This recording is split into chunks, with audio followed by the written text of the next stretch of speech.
In this short video, I'll show you how to create a button in Excel so you can simplify workflows like being able to refresh data. Firstly, you need to go to the Developer tab. However, if you don't have the Developer tab, don't worry.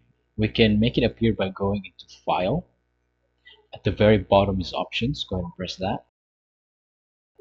Now in this tab, go ahead and choose Customize Ribbon, this category right here. And at the very right side of this is where the developer is, right here. Go ahead and check that, and that should appear.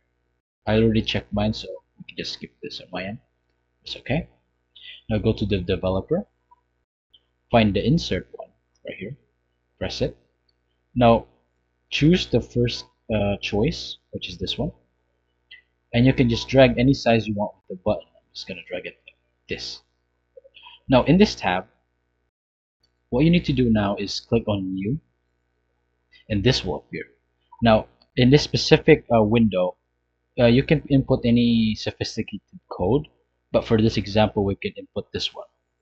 We can press Tab to extend the space and type in active workbook dot refresh all. So that's my example for this one. Just hit save and you can close the window.